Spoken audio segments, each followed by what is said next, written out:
मायके के नाम पे तो 80 साल की बुढ़िया मैया को भी घुटने से दर्द समाप्त हो जाता है। तो सती मैया तो खैर परेशान ही थी। माँ ने सोचा कि प्रभु अगर आदेश देते हम भी चले जाते। भगवान ने कहा देवी आपके पिता ने हमें निमंत्रण नहीं दिया। माँ सती ने भगवान को उत्तर दिया, प्रमाण दिया, कहा प्रभु गुरु के घर, पिता के घर, मित्र के घर, स्वामी के घर, इन चारों के घर बिन बुलाए भी जाना चाहिए। ये नहीं देखना चाहिए निमंत्रण मिला कि नहीं मिला। बाबा ने कहा आपने ठीक उत्तर दिया देवी, लेकिन जहां जानबूझ करके न्योता न मिला हो वहां कदापि नहीं जाना चाहिए, हमारा हित नहीं होगा। माँ क्यों बात माने? और जब माँ ने बात नहीं मानी, बाबा शंकर बैठ करके लगे विचार करने, क्या कि होई सोई जो अरे राम रचिरा। बाबा ने कहा वही होगा जो राम जी लिखे होंगे, हमारे समझाने से समझने वाली नहीं है। और आप भी घर में परिवार में किसी को एक बार समझाइए, 2 बार समझाइए, 3 बार समझाइए, और 3 बार समझाने के बाद भी कोई ना समझे तो अपने आप को समझा लीजिए। और आप भी यही कहिए कि अब जो भगवान लिखे होंगे वही होगा। बाबा ने भी समझा लिया, जो लिखा होगा सो होगा। अपने गणों के साथ में मैया को विदा कर दिया। 2 गणों के साथ में विदा किया, मैया पहुंची हैं। लेकिन दक्ष ने इतना त्रास दिया था सबको, कोई माँ से बात नहीं करता। लेकिन सती मैया की माता जी जब आई, माँ तो माँ होती है, माँ करके अपने हृदय से लगाती माँ सती को, लाड प्यार करती। यहाँ को स्वामी जी ने लिखा भगिनी मिली बहुत मुस्काता। देखिए अगर आपको देख के कोई थोड़ा सा मुस्कुराए तो जानिए कि प्रेम वाली मुस्कुराहट है, लेकिन देख देख करके कोई खूब मुस्कुराया जा रहा है, जानिए कुछ ना कुछ गड़बड़ चल रहा है। तो बहनें भी मुस्कुरा रही हैं देख करके, क्यों? बिना बुलाए चली आई, बिना पति के चली आई, देखो निमंत्रण नहीं था फिर भी चली आई, मुस्कुराए जा रही हैं। लेकिन माँ तो माँ होती, माँ तो प्रेम कर रही है। माँ सती ने कहा मुझे यज्ञ का दर्शन करना है। जब यज्ञशाला भ्रमण करने गई, परिक्रमा करते समय देखा सबका भाग रखा था, लेकिन बाबा का कहीं भाग ही नहीं था। अब माँ तो पहले से दुखित, और जब आदमी पहले से दुखित होता है तो क्रोध भी बहुत आता है। माँ तो पहले से दुखित है, बाबा की बात नहीं मानी, यहाँ आकर के इतना अपमानित हो गई, कोई बात नहीं किया, माँ का क्रोध फूट पड़ा। और उस सभा में जितने भी राजा बैठे थे, जितने देवता बैठे थे, जितने संत महात्मा बैठे थे, माँ ने अपने दाहिने मुष्ट से योगाग्नि प्रज्वलित कर ली। माँ ने कहा यहाँ जितने भी देवता बैठे हुए, जितने संत महात्मा बैठे हुए, सबको उचित दंड मिलेगा। अरे मेरे पति कोई सिर्फ मेरे पति नहीं, जगत के पिता हैं, और जगत के पिता का इतना बड़ा अपमान आप सभी ने मिलकर के किया। जिसने मेरे प्रभु की निंदा की है अथवा सुनी है, उन सबको उचित दंड मिलेगा, सबको परिणाम भुगतना पड़ेगा। इस शरीर को मैंने दक्ष से प्राप्त किया है, इसलिए मैं इस शरीर को यहीं समाप्त कर डालूंगी। और माँ ने अपने दाहिने मुष्ट से योगाग्नि प्रज्वलित करके अपने शरीर को भस्म कर डाला। जैसे भस्म किया, माँ के साथ जो गण आए थे लगे सबको त्रास देने, सबको दंड देने। उसी में किसी ने जाकर के बाबा से कह दिया बाबा माँ सती नहीं रही। भगवान शंकर को क्रोध आया, जटाओं मांगा और अरे जन्मा जन्मा शिवा पद अनुरागा। कहा प्रभु मैं जितनी बार जन्म लूं उतनी बार बाबा की ही दासी बनूं। भगवान राम ने कहा वो तो ठीक है, लेकिन क्या जितना जन्म आप कहो क्या दक्ष की पुत्री बनेंगी आप? मैया ने कहा प्रभु पत्थर की बिटिया बना देना, इस दक्ष की बेटी कभी न बनाना। और इसी कारण ते ही कारण है मगिरे गृह जाई, जन्मी पार्वती जन्म पाए। ते ही कारण है मगिरे जाई, जब ते उमा शैल गृह जाई, जब ते उमा शैल गृह जाई। सकल सिद्धि संपत्ति कहाँ छाई, सकल सिद्धि संपत्ति कहाँ छाई, सकल सिद्धि संपत्ति कहाँ छाई, सकल सिद्धि संपत्ति कहाँ छाई। और इसी कारण मैया का अगला जन्म राजा हिमांचल जी के यहाँ हुआ, पार्वती के वेश में। एक बार सभी श्रद्धा और प्रेम से जयकार लगाएंगे, बोलिए पार्वती मैया की जय हो। माँ का जन्म हुआ पार्वती के वेश में। देवर्षि नारद को जब ज्ञात हुआ कि माँ का जन्म हो चुका है, देवर्षि नारद आए। और जब देवर्षि नारद आए, माँ भवानी प्रणाम करने आई। देवर्षि नारद से राजा हिमांचल जी ने कहा, महाराज ये हमारी कन्या पार्वती है, आप जरा इनके हाथ देख करके इस कन्या के दोष बताइए। गुण नहीं पूछा, दोष पूछा। क्यों? गुण तो जो है सो है ही, अगर दोष का भी पता चल जाए तो उस दोष को समाप्त किया जा सके। दोष पूछा। देवर्षि नारद ने जब हाथ देखा माँ का, कहा महाराज आपकी कन्या में कोई दोष ही नहीं है, मैं बताऊं क्या? इनके 3 नाम होंगे, उमा, अंबिका और भवानी। संसार की समस्त स्त्रियां इन्हें देख करके, इनका अनुसरण करके अपने पातिव्रत धर्म का पालन करेंगी। इनके ही कारण आपकी संसार में यश और कीर्ति बढ़ेगी। महाराज हर प्रकार से मंगल ही मंगल होगा। लेकिन इस कन्या के भीतर तो कोई दोष नहीं है, लेकिन इसे जो वर मिलेगा उसमें दोष ही दोष है। अगर आप कहिए तो वर के दोष बताएं। बताओ महाराज। बाबा का दोष बताना प्रारंभ किए। कहते हैं कि अगुना अमाना, अरे माँ तो पे तो ही ना। अगुण होगा, अर्थात देवर्षि नारद ने कहा कि 3 गुण जो होते हैं सत रज तम, इन तीनों गुणों से परे होगा। और राजा हिमांचल जी ने समझा उसके भीतर कोई गुण ही नहीं होगा। अमान होगा, अर्थात मान सम्मान से परे होगा। और राजा हिमांचल जी ने समझ लिया उसका कोई मान सम्मान ही नहीं होगा। बाबा तो मान सम्मान से परे हैं। कोई जल चढ़ाए तो खुश, दूध चढ़ाए तो खुश, मिठाई मेवा चढ़ाए तो खुश, गुड़ चढ़ाए तो खुश। भगवान तो हर प्रकार से प्रसन्न रहते हैं। और देखा जाए तो सबसे अत्यधिक अगर शीघ्र कोई प्रसन्न होने वाले देवता है तो वह हमारे भोले बाबा। जैसे कोई जाता है कहता है बहुत, बाबा कहते हैं ले। ऐसे हैं महादेव। एक जगह की घटना है, एक पुजारी जी थे, भगवान शंकर की बड़ी पूजा करते थे, प्रतिदिन अभिषेक करते थे, भोग लगाते थे, आरती करते थे। तो जो ऊपर अभिषेक का कलश रखा होता है जिसमें से पानी की बूंदें या फिर दूध इत्यादि निकलता है, गिरता है, तो वो सोने का कलश था। अब एक चोर की दृष्टि पड़ गई उस सोने के कलश पे। उसने सोचा कैसे उतारूं इसे। एक दिन पुजारी जी मंदिर से बाहर गए। जैसे बाहर गए, चोर ने देखा कि पुजारी जी बाहर गए हैं, चलो यही ठीक समय है, चलते हैं। जैसे मंदिर के भीतर पहुंचा, अब जब लगा हाथ बढ़ाने तो कलश इतना ऊपर क्यों हाथ में आई ही ना। अब क्या करे? इसने सोचा कहीं ऐसा ना हो पुजारी जी चले आए। अब क्या करे? करते करते इसे जब कुछ समझ में नहीं आया, कहा कोई बात नहीं, बाबा के ऊपर चढ़ जाते हैं। और बाबा के शिवलिंग के ऊपर ही पांव रख करके चढ़ गया ऊपर। और जैसे ही पांव रखा, ऊपर चढ़ा, कलश को पकड़ा, बाबा प्रकट हो गए।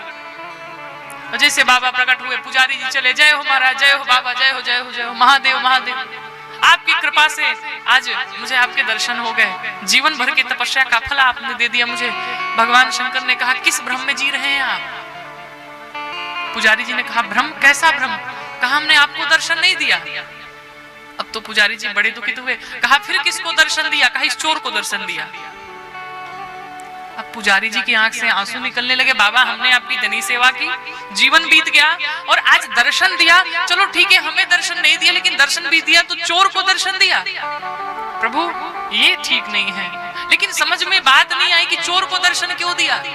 बाबा ने पूछा ये बताइए आज तक आपने क्या क्या चढ़ाया है हमें? दूध, दही, शक्कर, घी, मधु, बिल्वपत्र, चाहे जितना आपने संसार की सारी वस्तुएं चढ़ा दी हो। तो कहा इसने फिर क्या चढ़ाया? कहा इसने अपने आप को ही चढ़ा डाला।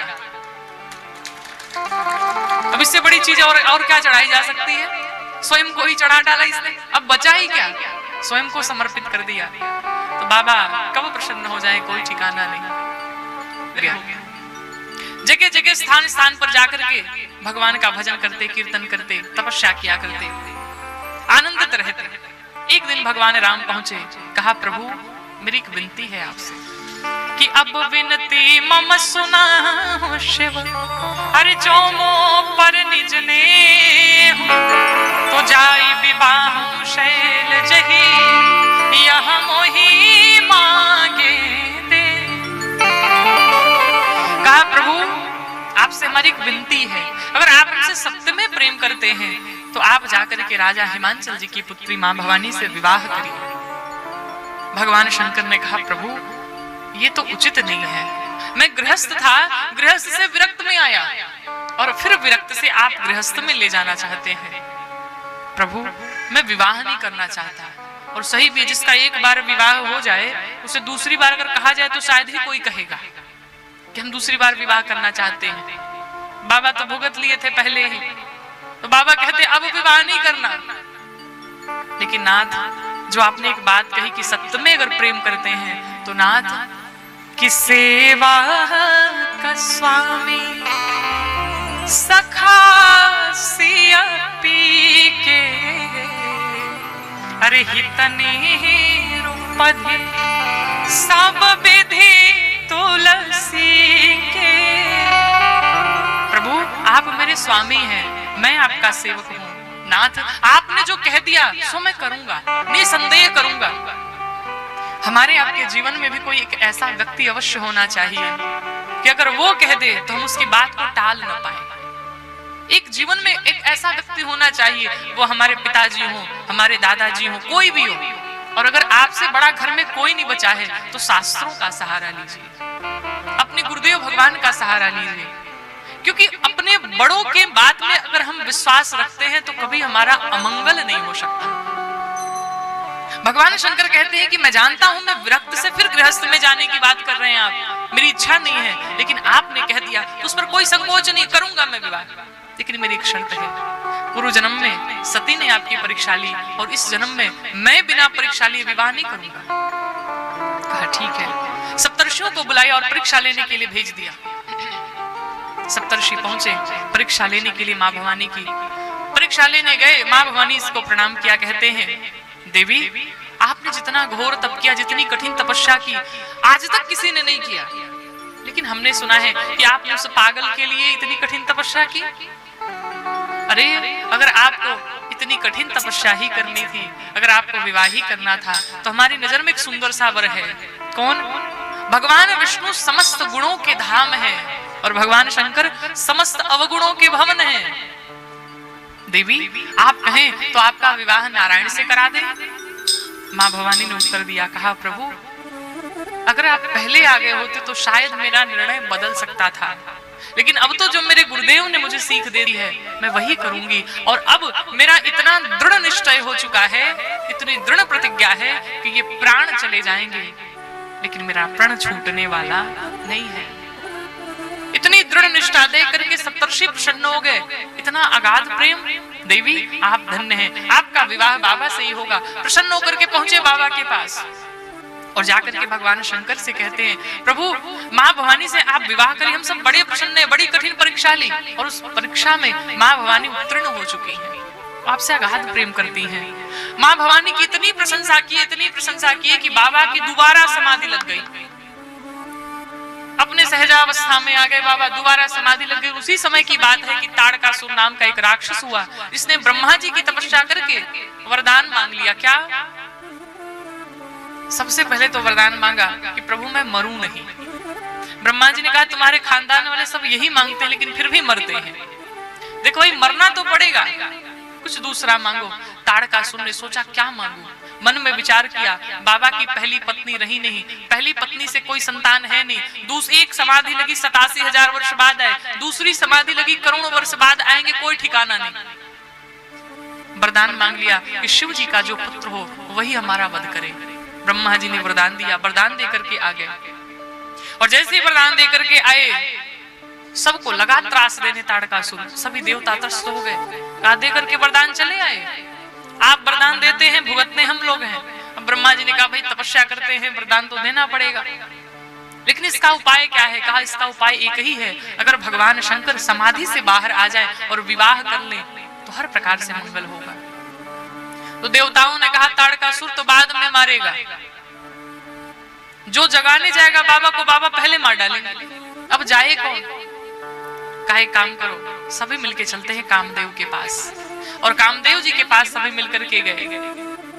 सबने विनती की, कामदेव ने जी ने कहा मैं जानता हूं जाने के पश्चात मेरी मृत्यु निश्चित है, लेकिन फिर भी मैं जाऊंगा आप सभी के कल्याण के लिए। और कामदेव को उस स्थान से कैलाश पर्वत पहुंचने में मात्र 2 घड़ी का समय लगा और उसी 2 घड़ी में पूरा का पूरा संसार काम के वशीभूत हो गया।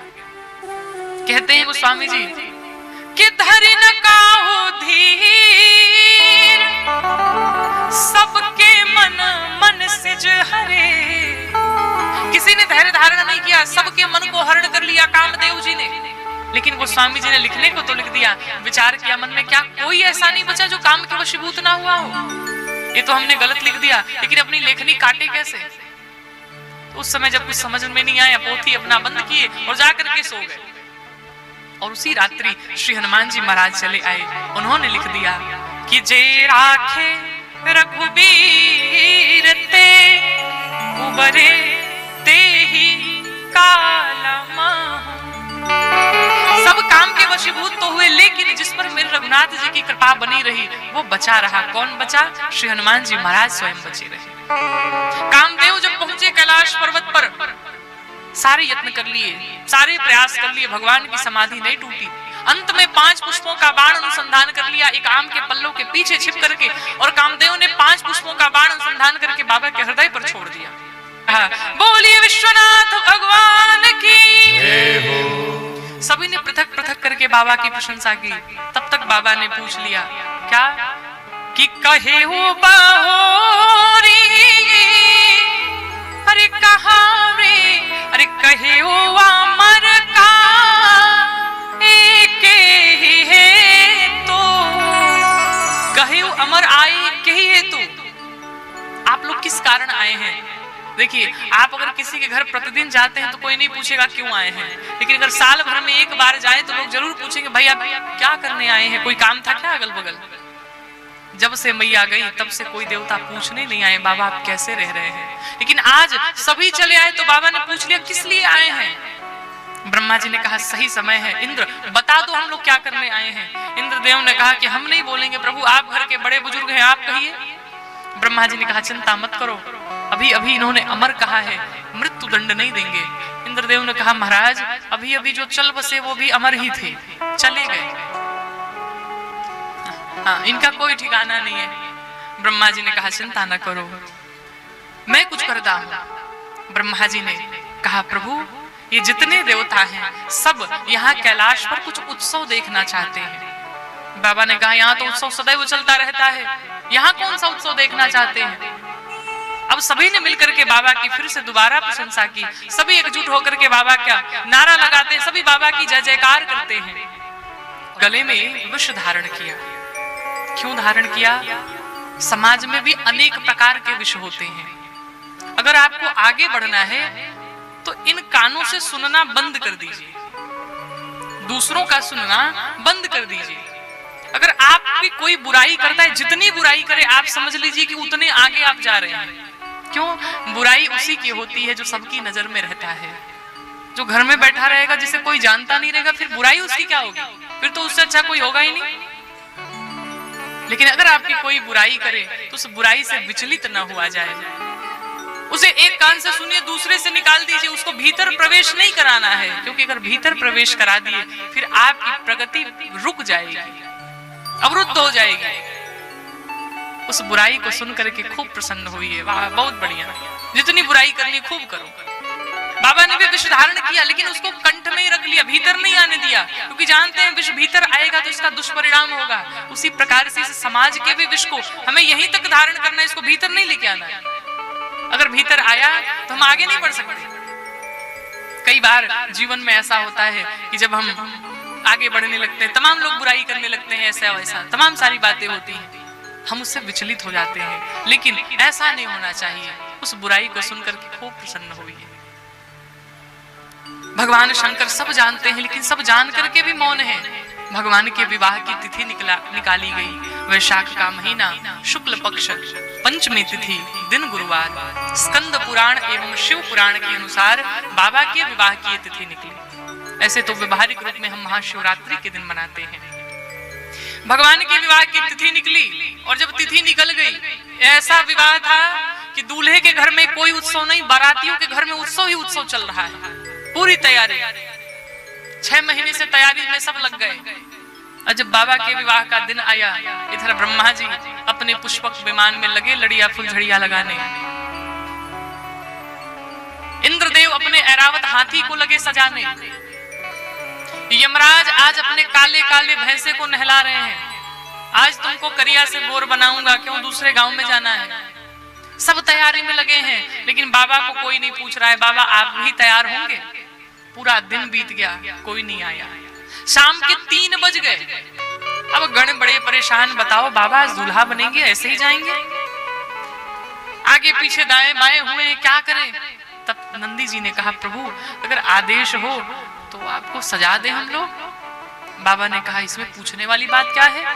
जितना सुंदर तुम लोग सजाओगे उतना सुंदर और कोई नहीं सजा सकता, सजाओ। अब जब गणों को जैसे आदेश मिला, गणों ने बाबा का श्रृंगार करना प्रारंभ किया। आइए हम सब मिलकर के चौपाइयों से बाबा का श्रृंगार करते हैं। कहते हैं जड़ियां लटकी रहती, दूल्हे का चेहरा ढका रहता, वही शहरा है। का कोई बात नहीं, इसका भी उपाय करते हैं। गया 25-30 तो सर्प पकड़ करके लाया और ला करके सभी सर्पों के मुख को जटाओं में बांध दिया और पूंछ को नीचे लटका दिया। दूल्हे का सेहरा तैयार, सब प्रसन्न, बहुत सुंदर सेहरा बना भाई। सर्प छोटे छोटे जो सर्प थे उनका कुंडल पहना, हाथों में कंगन पहना, बाजूबंद पहने। और ये मत समझिएगा इस कान में लाल कलर का सर्प तो इसमें हरे कलर का नहीं, मैचिंग था, बिल्कुल सब मिलावट मिला करके पहनाए। मानस पीयूष जी में इसका पूरा विस्तार किया गया, कौन से कान में कौन सा सर्प पहनाया गया। सर्पों का ही श्रृंगार किया। एक ने कहा, भाई दूल्हा माला नहीं पहना है। माला कोई बात नहीं, व्यवस्था करते हैं। गया 25-30 नरमुंड की माला लेकर के आए, एक लंबे से सर्प में पिरो करके बाबा को नरमुंड की माला पहना दिया।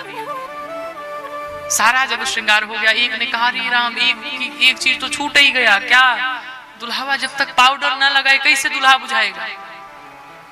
पाउडर होता कैसा है? कुछ नहीं, धूल जैसा होता है।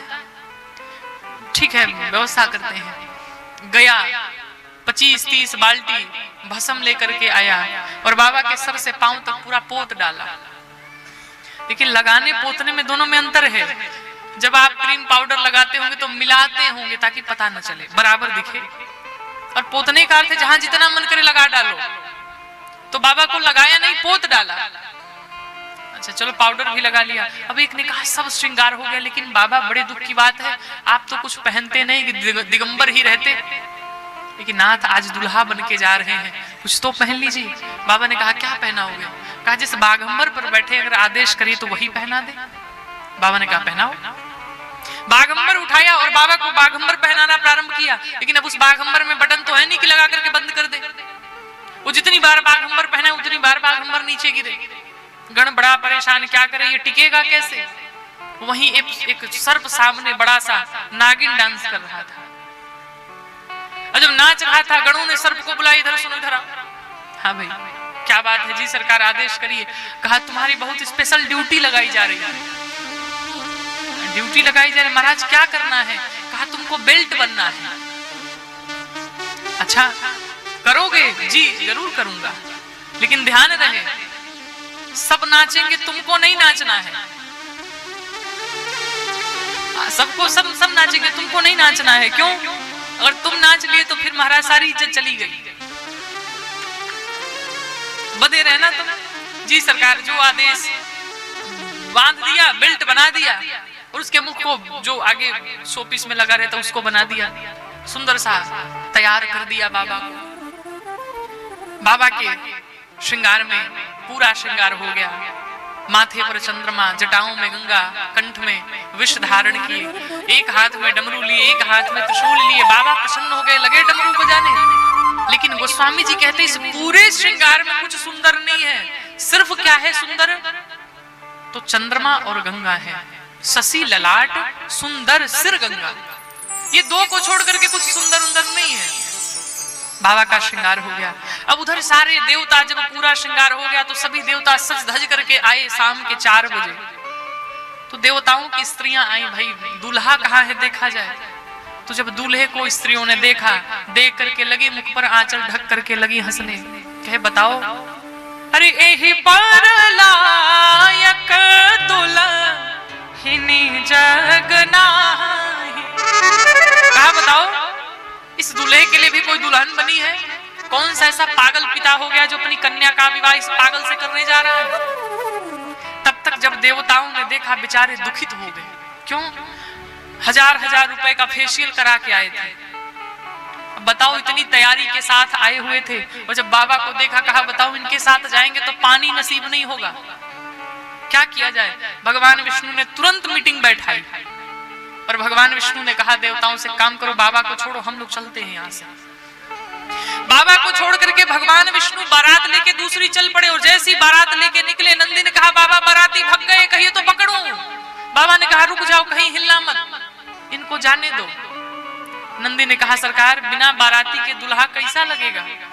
बाबा ने कहा जाने दो, जो आनंद अपने समाज वालों में उतना दूसरे में नहीं है। कहा मतलब? कहा अपने वालों को बुलाओ। बाबा अपने वालों को न्योता नहीं गया है। बाबा ने कहा अपने वालों को न्योता कौन देता है?